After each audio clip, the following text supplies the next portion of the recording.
Hello everyone, Manithral here, and welcome to the RS3 weekly update video. Now today we actually have quite a bit of information. We'll start with Leonard's Lucky Drop, which is going to be actually taking place September 1st, so we do have a couple more days. Well, not too many more days, we just have tomorrow until the time switches to game time, and then Leonard's Lucky Dip will be in. What this will be, it'll last from September 1st to September 30th, and those of us who remember Balthazar's Big Raffle, this is now Balthazar's Big Raffle. They're trying to make it more in theme with the normal, stuff you can expect out of RS3. And one thing I want to kind of bring notice to everybody before we even get into the information. Take notice, we have two outfits right on top. You got a golden Bandos armor set, and you have a golden subjugation set. So do keep that in mind, that those actually are there.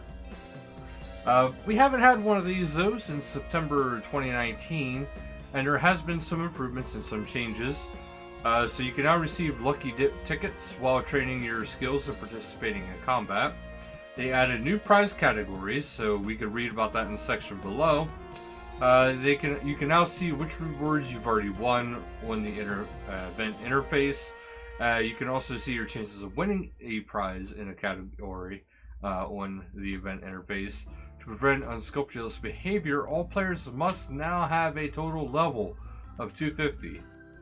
To participate in the Lucky Dip. I think that's kind of fair. Maybe it should be 500, but 250 seems pretty good too.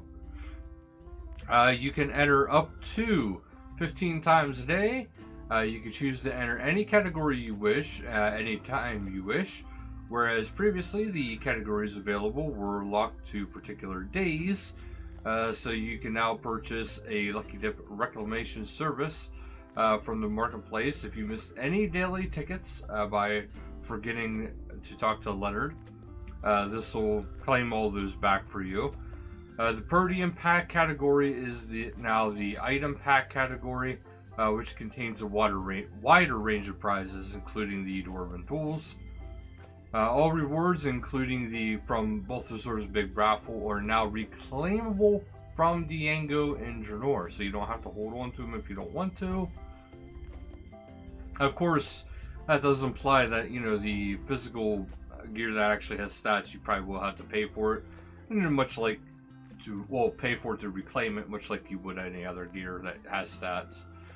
When the event ends on September 30th, Leonard will stick around for a 7-day grace period, which you can learn more about below, so we'll be checking that out. So getting tickets is kind of easy. To get started, you'll already get 10 free tickets the first time you log in during the event. So you can claim a free daily ticket from Leonard opposite the Berthorpe Bluestone once per day, and you can claim a second daily ticket by completing daily challenges or speaking to Jilly Willikers, who will be hiding somewhere in Gillinor. Lastly, you can earn tickets by playing the game as you normally would by participating in combat and training your skills. So there's 2 free daily tickets, and then you can earn more tickets. So, the prizes, now they have more prizes this year, and there's a new coins category. So the coins category is 100 million, 250 million, and 500 million coins prizes. There is the Podium Packs. Of course, keep in mind, stuff like that, it is going to be probably one winner for the 500 million. It's just something to kind of keep in mind. The Podium Pack category has been reshuffled in the Item Pack, so it includes prizes like the Portable Deposit Box, Dwarven Tools, Death Touch Darts, that kind of stuff. And then you have the Golden God Wars, which includes some shiny new versions of the Bandos, Armadillo, and Robes of Subjugation sets.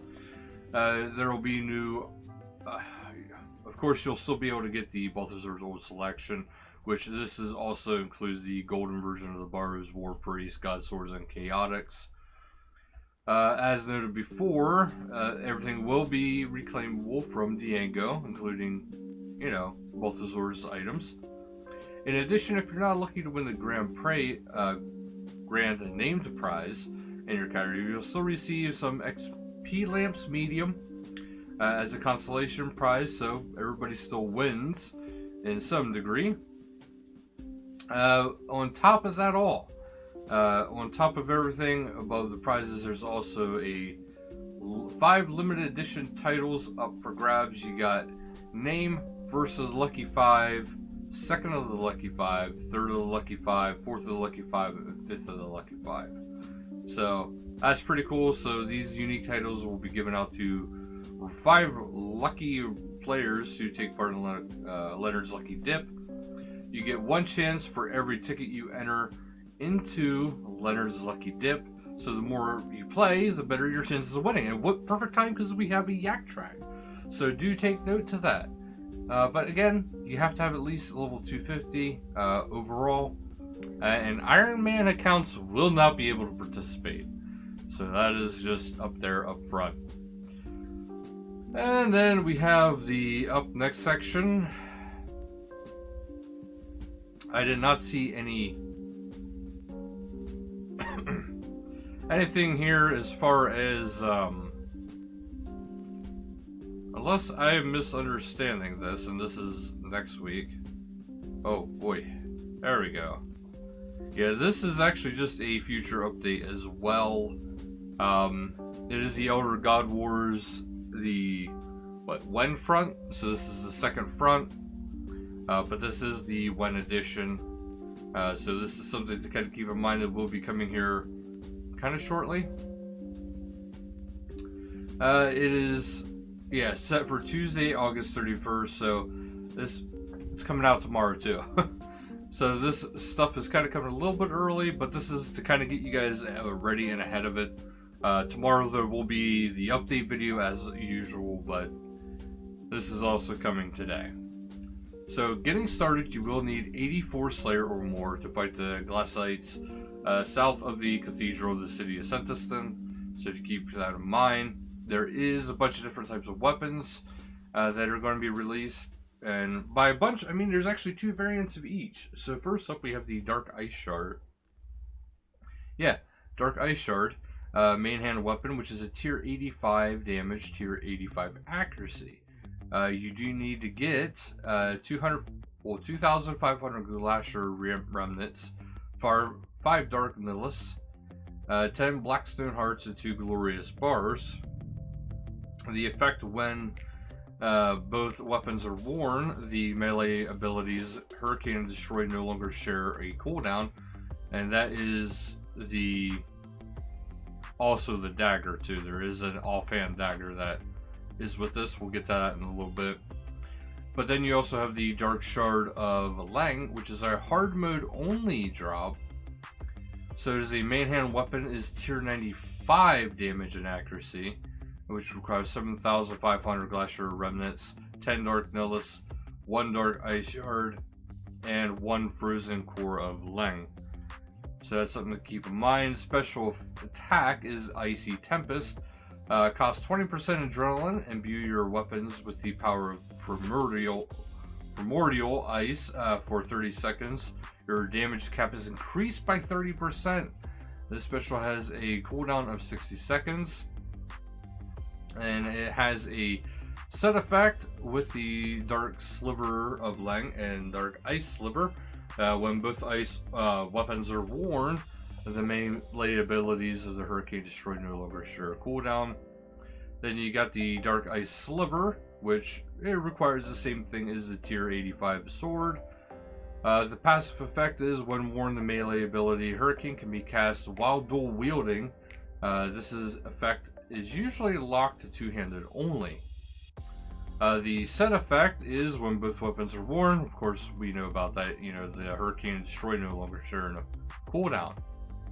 And then you got the Sliver of Lang, and it requires the same as the tier 85 variant, 95 variant of the longsword. But when worn, you can still cast the weapon. And then, of course, Hurricane and Destroy are no longer share a cooldown.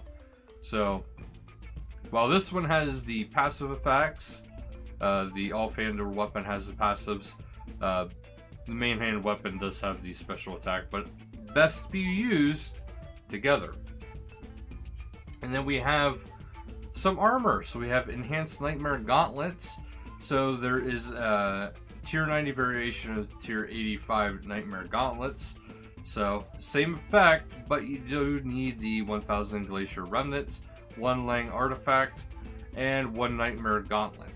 So kind of upgrades it from the Tier 85. And the same thing goes for the Gloves of Passage.